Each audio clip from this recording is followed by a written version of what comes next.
Show here from Wendy's in downtown Coffeyville. I'm Shane Elso. Happy you're with us here on this Wednesday night. We're here at Wendy's, and we are joined, of course, as always, by head football coach Nick Dobler. Coach, I know every single week you're excited to head on down to Wendy's and enjoy this show each and every week, but a little more fun when you beat a top 10 team in the nation. Yes, it's very exciting. So let's get right into it. Of course, we got a couple of your guys sitting behind us that we'll talk to a little bit later in the show, but wasn't all sunshine and rainbows early in that game. Couple penalties, first play of the game, delay a game before the first snap, and then also, I believe, an illegal formation or illegal procedure or something like that. That kind of set your team back a little bit. There was also a block in the back on an interception return. So just some penalties early in the game. I believe you had 5 in the first quarter, but you really cleaned it up, finished the game with a total of 9, so only 4 penalties after that first quarter.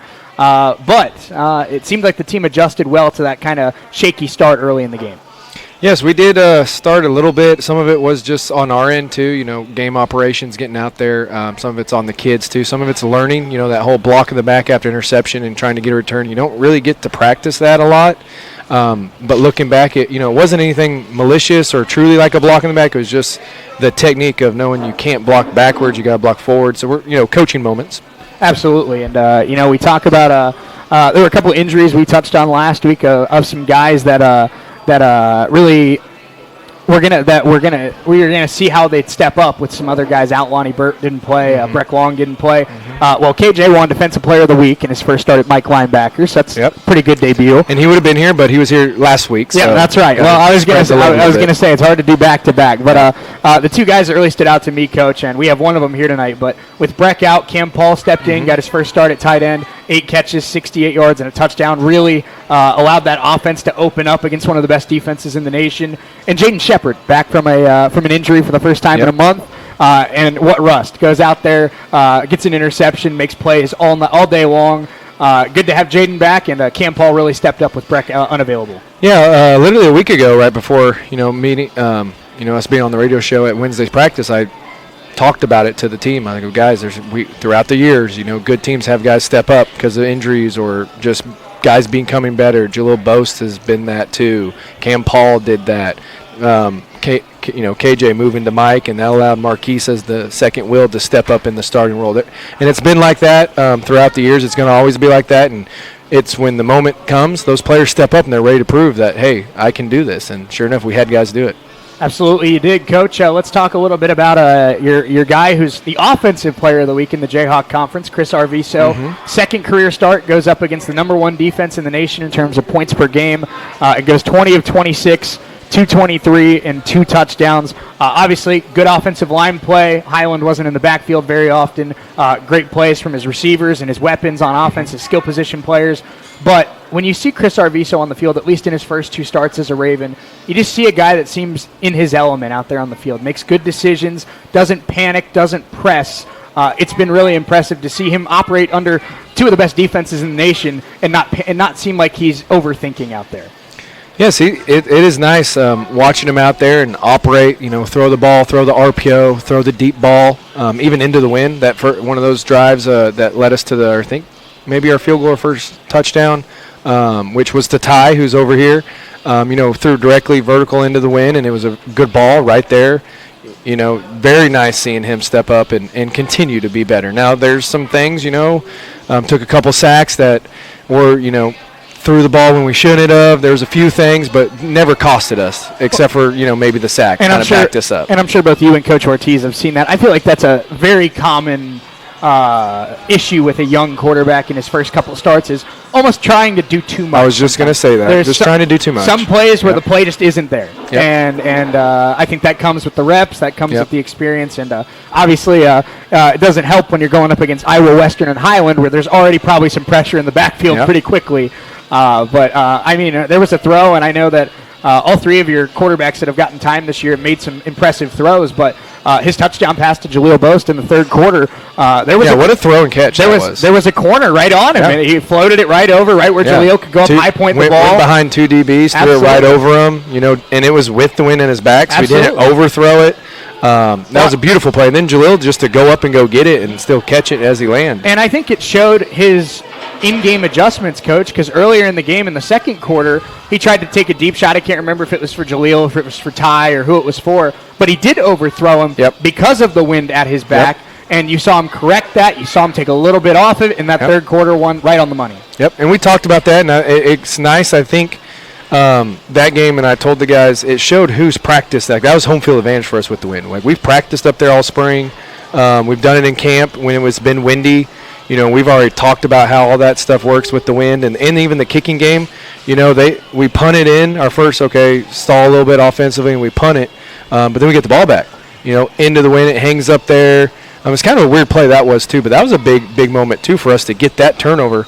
And really what helped decide, I mean, his stats is kind of even. You know, if you really look back on the stats, both teams, but the 3 turnovers, we didn't turn it over at all. We created 3, or they turned it over, however you want to look at it. One of them was that, Jaden Shepard's interception. Luckily, that penalty, you know, he scored a touchdown, but got called back, and luckily we ended up still getting 7 out of that. No doubt about it, and I'm glad you mentioned Jaden, because obviously we've talked about plenty of talented guys on this defense, Coach, with guys like Kyler, guys like DJ Jackson, who had another sack on Saturday. Lonnie Bird, of course, has had moments this year where he's really impressed as a freshman linebacker. But we've talked about it before when Jaden was out with injury. This defense is good without Jaden Shepard on the field, but you can tell there's a very visible level that they ascend to when Jaden's out there, whether he's blitzing off the edge, whether he's dropping into coverage and reading a quarterback's eyes. On a defense that has a lot of talented players, really good to have number 1 back out there. Very, very nice having him back. He definitely helped us. He helps us out be better on defense and even as a team. Just his presence, he can actually go out there too and vocally lead and bring that energy. That's what he kind of is. He's the energy guy for the team, and now that he can go out there and do it on the field, you know, not just always be on the sideline or, you know, not being out there is very big for us. Well, I received some breaking news that apparently our Royals feed over on the Mighty 690 is having some technical difficulties, so we're also live on the Mighty 690 right now, so we appreciate you listening. If you're listening on the Mighty 690, we will try to get you back to Royals playoff baseball as soon as we possibly can, but we're glad that you're hanging out with the Red Ravens here while we wait for the Royals game to be corrected over there. But, Coach, a guy that, you know, and I said this after the game on Saturday, I didn't mean this as a shot at Highland's punter, but you could tell that, you know, the difference in special teams. Like you said, you had practiced kicking with the wind. You had practiced, maybe more of line drive punts instead of getting it up in the air and having that wind really take control of that kick. Brady Braun averaged 41 yards a kick on Saturday with some pretty heavy winds throughout the course of that game, and pinned one down at about the 5-yard line. Just really nice, as we've seen in the last couple of years. Once again, the Ravens having special teams that can really flip field position. Yeah, that second quarter, whenever it flipped, as far as the wind, like Highland had to go into the wind, we were really playing field position the whole time, and we were playing on their side of the 50. Our offense was always starting there. They were backed up. So it was big special teams right there, and I think that helped us extend the lead. And it was very exciting. I mean, honestly, number 10 ranked team, very, very good team came, and we're at home, and we jump up 27-3 on them. You know, look really good, and very excited about that in front of our home crowd. And it's the kind of game that can give you momentum for the second half of the season. Of course, still Iowa Central coming up this weekend, Hutchinson, Independence, Dodge City, who's had some impressive wins this year, and, of course, the make-up date with the Butler Grizzlies. So still plenty of big games coming up for the Ravens. But we're going to take our first break of the show. Coach, you brought 3 of your guys here tonight. We're going to have 2 of them on after the break, but why don't you let us know who's going to be here tonight? We have tight end Cam Paul, a defensive end Cameron Cyprian, and then wide receiver Ty Durham. Love it, and we will be back here in 2 minutes with 2 of those 3 guys. The last one will join us here at the end of the show to talk about Iowa Central a little bit. Let's take a 2-minute timeout. When we come back, we'll have much more here on the Red Raven Coaches Show, live from Wendy's on US 98 and the Red Raven Sports Network.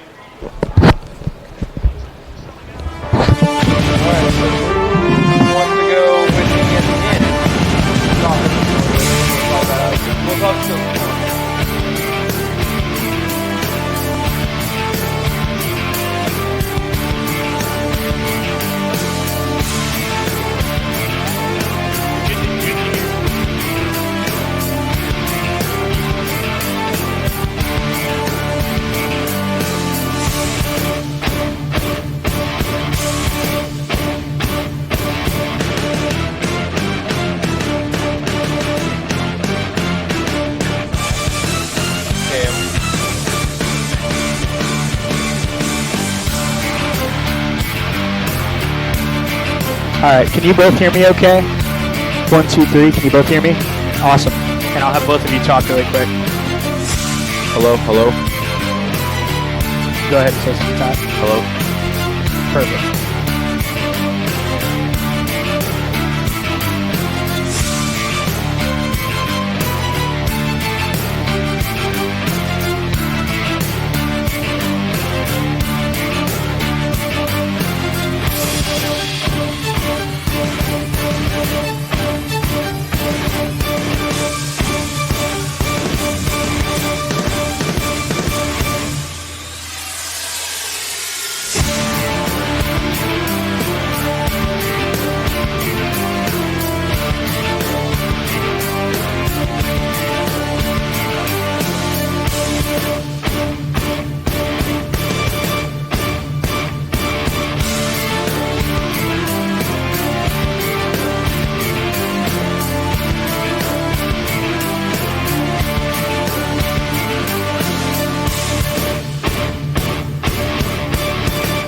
Back here, Red Raven Coaches Show, here from Wendy's in downtown Coffeyville. I'm Shay Neal. Appreciate you hanging out with us here on US 98, the Red Raven Sports Network. We're also currently live on the Mighty 690 due to some technical difficulties with the Kansas City Royals game going on right now. We'll get you back out there to Kauffman Stadium as soon as we possibly can. But for now, you get to learn on all things Red Raven football. We're joined by a couple of the playmakers here on the offense, wide receiver Ty Durham and tight end Cam Paul. Thank you both for being here tonight. How you doing? Good, how are you?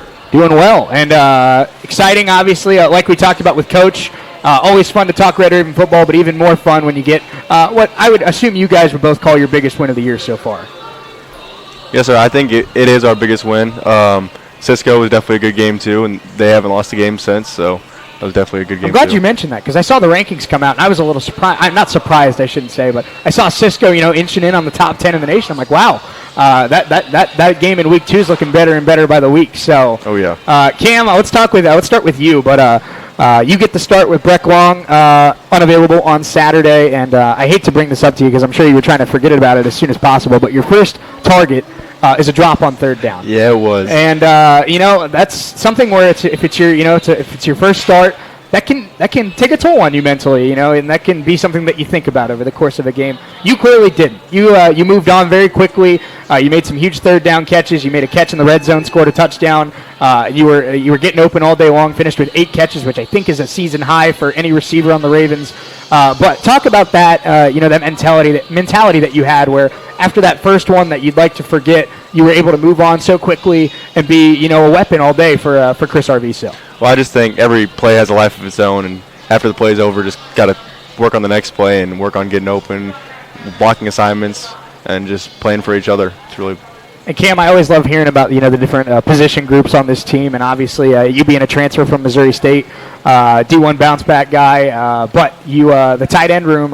There's some JUCOs out there. There's some college football teams in D1 where the tight end's just an extra offensive lineman. And here at Coffeyville, it's an opportunity to be a playmaker, truly be a playmaker. There's you mentioned you're lining up in the slot a little bit more now. So talk about your experience so far in Coffeyville, working with this group in your first year as a Raven, and also working with a guy like Breck Long in a tight end room where there's a lot of experience in terms of football and a lot of talent as well.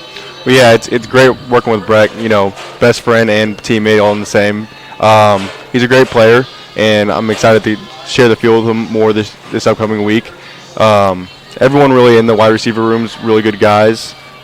Same with the offensive line room because we're kind of hybrid. We do both of them at the same time. But yeah, just all really good guys and great to play with them. Absolutely. Ty Durham here as well tonight. And Ty, you have kind of a unique background as well. You were a baseball player at Southern Miss before coming to Coffeyville to play football. So let's talk a little bit about that decision. Obviously, being a D1 baseball player is an incredible accomplishment. Right. But what went into the decision of, I want to be a college football player, and why did Coffeyville make sense when you made that decision? Well, whenever I went to Southern Miss, I obviously loved baseball. I loved football too, but, whenever I got down there, I decided I missed football more than I would have missed baseball. I loved everything about it down there. I just didn't like playing baseball anymore. So I got in the portal and came here. It felt right because I'm 2 hours away from home, and I feel like I can fit in here and go home on the weekends maybe if we don't have a game. And one of my favorite questions, we've talked to Jaleel Bose this year. We've talked to a couple other guys in the receiver room this year. But just so much talent in that room. And we already talked about the tight ends, but you got Jet Perez, you got Brandon Hayward, you got, of course, like I said, Jaleel Bose. You've got just a lot of guys, Jaden Jones, that really make impacts and have gotten playing time consistently throughout the season. So what's it like going up, competing with them every single day where, it's a receiver room that's 7-8 guys deep, and you really gotta work for it to get playing time as a Red Raven receiver. Right. No, it's definitely a good thing because, whenever you get tired and you're on the field, you can obviously have your backup come in. He's just right there on the same level as you. And, Coach Ortiz pushes us every day, and he expects the best of us every day, and I think that's really why we're all so high in the receiving room and as good as we, I guess, are. Now, I want to hear from both of you guys because both of you being on the offensive side of the ball, I think will have a good perspective on this. But obviously, Highland's defense went into that game the number one defense in the nation in terms of points per game. They had given up 5 points per game. The most points they'd ever given up in a game was 13. So what was it that went into game prep, that went into looking at them on film, that allowed this team to have some success? Why in the first 4 or 5 weeks of the season were you able to figure some stuff out that maybe other teams weren't against that Highland defense? Well, I really think it's just a mentality. Like, the opponent really doesn't have a face, so you got to go into every game like you're playing kind of each other. So going into it, we just knew that we knew what we had to get done, and kind of just make sure we had to execute. And obviously a lot of it's the game plan too. We have coaches that give us a good game plan, and we stick to the plan and we get it done. That's just what we had to do. Absolutely. Both of you guys, obviously, like I've talked about with Coach, 3 talented quarterbacks that have seen the field this year, Joseph Vick, Carson Crean, and now Chris Arviso. Don't mean to pit these guys against each other, but obviously Chris is the guy out there right now, the reigning Offensive Player of the Week in the Jayhawk Conference. Since both of you are weapons in this offense, what's it like seeing Chris back there in the pocket right now, just making the plays he's made these last 2 weeks against 2 of the top teams in the nation? Well, I trust all 3 of them. They're all great quarterbacks. Chris obviously had a really good game last week, and just really excited to see what he can do this week. Absolutely. Right. I agree. Great stuff. Guys, appreciate you taking some time here on the show. Last thing I have for you, I'll get each of your thoughts on this. You both came out here in the summer, started learning the playbook, started meeting the guys. A lot has changed from when you first got here on campus to now the halfway point of the season where you're 3-2. You're competing for a Jayhawk Conference championship, still control your own destiny for a conference championship. What's something that you've learned or something that you've experienced in these last couple months as a Red Raven that's really been special for you? It's a grind. That's what it is. It's JUCO. You're in the middle of nowhere. It's a grind, and you gotta be mentally prepared for every day. Like every day, you gotta come out and be at the top of your game, and that's about it. It'll really humble you. It's a humbling experience, and builds a lot of character being here. Certainly does. Ty Durham, Cam Paul, good enough to join us here tonight on the Red Raven Coaches Show. Guys, thank you both so much for being here. Thank you for having us. And best of luck against Iowa Central coming up on Saturday night. Yes, sir. Thank you. Absolutely. Let's take a 2-minute timeout. When we come back, Coach Dobler rejoins the program. We'll also hear from defensive lineman Cam Cyprian as we put a bow on this one. We're back in 2 minutes here on US 98 and the Red Raven Sports Network. That was great, guys. Thank you.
Coach's Show, live from Wendy's here in downtown Coffeyville. I'm Shay Neal. We're here on US 98, the Red Raven Sports Network. We're also on the Mighty 690, at least for the time being. Royals Radio Network having some issues right now. We're going to get that fixed here in just a couple moments. Right now, 1-0 Yankees, top of the fifth. Giancarlo Stanton hit an RBI double. Coach, I know you're a big Royals guy, so they got first playoff game at Kauffman in 9 years. They got to find a way to come out on top. Yes, we do. We needed that win. Let's keep it going. No doubt about it. Royals Royals. Royals trying to get to the ALCS for the first time in nearly a decade. But we're now joined by, as well as defensive lineman Cam Cyprian. Cam, thanks so much for being here. How are you? Thank you. I'm doing good. Good. And we're going to talk a little bit about this Iowa Central matchup coming up here this week. First of all, we'll talk a little bit about, since you're a defensive guy and we had two offensive guys last segment, in the Highland game, obviously we knew this team was a team that loves to throw the football. Gunnar Smith, a ton of talented receivers, Darion Bryant, one of the top ones in the Jayhawk Conference. This team did a really nice job of making life uncomfortable for that Highland offense for most of the game. So what was it about, when you were in the film room looking at what Highland does well, what were some of the things that you keyed in on to try and make life difficult for them on Saturday? Really, not really giving up on our part of the ball has really helped us win this game, finish this game against Highland. It's really executing our game plan that we had. Great stuff. And, Coach, we talked about it a little bit, but big win over Highland, but in the Jayhawk, a big win only lasts maybe 2 days or so, because now you go on the road to take on an Iowa Central team. There may be Raven fans that see Iowa Central's 2-4 and go, oh my, are they having a down year? Well, not really. They've played some of the top teams in the nation. They took Hutch to overtime. They played a very tough game against Iowa Western, so that 2-4 very misleading. You're playing a very tough Tritons team on Saturday night. Yeah, that's what's crazy is honestly, watching them on film is they look better than Highland to an extent. When you start really watching them, like, dang, this is a really good team. Yes, they played Highland, lost by 1 point. That's nothing against Highland. It's just that's how good this team is too. They're just as good, it feels like. Well, we looking at their stat sheet, they have a quarterback that seems to be a very intelligent player. He's thrown 8 touchdowns this year, has not thrown an interception, seems to take care of the ball at a very high level, and also has 8 touchdowns in 6 games, so he's pretty efficient as well. But a little bit more of a balanced approach this week. They have a running back in Sincere Bowers that's kind of like a scat back, if you will. He's one of their top receivers, number 2 on the team in receiving yards, and clearly their number 1 running back, but they like getting him the football any way they can. But what do you see from this Triton offense that you're going to try and slow down this week? We got to be great tacklers for one. I mean, that's the big thing too. I know when you asked Cam a question about us, it was more that we just had to focus on ourselves this last week.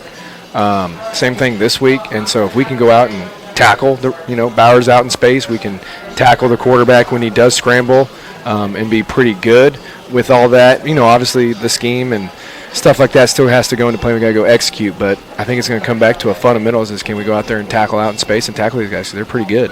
Cam, something that's really impressive about this team is the depth on the defensive line. There's 3, 4, 5 guys that can get to the quarterback on the edge. Another 2, 3, 4 guys that are really good in the trenches. Push that initial pushback at the line of scrimmage, and can allow you to get into the backfield. So when you see a quarterback like Tyler Smith that has a little bit more mobility than Highland showed on Saturday, what is the key to staying in your lane, staying in your gap, and making sure that you keep him in the pocket and don't allow him to extend plays, because that's when mobile quarterbacks are their most dangerous. It's really getting off the ball, beating the O-line, off the ball first, and it would really help us, and I hope our linebackers too, flowing towards the ball.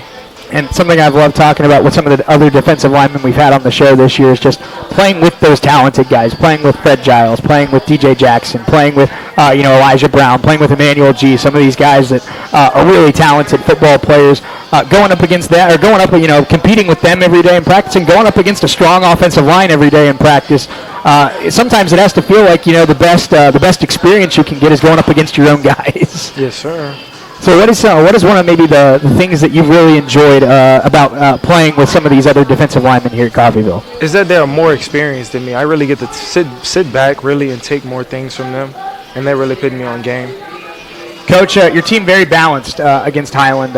Ran the ball better than the numbers show, because in college football, of course, we talk about with the the sack total goes into the rushing yards. So those rushing yards may be a little misleading, but your team continues to run the ball. Trey Jones, third in the conference in rushing yards per game. Stephen Robinson, DeAndre Kelly, even Tavion Williams coming in and having a couple of strong Tavion coming in the fourth quarter. Absolutely, having some strong runs as well. But that rushing attack still looking like one of the better ones in the conference, and Chris Arviso really has been, like we talked about, really sharp since entering against Iowa Western last week. What's the key to staying balanced against this Triton defense, and what are some things that the Triton defense do that you're going to have to try and counter on Saturday night?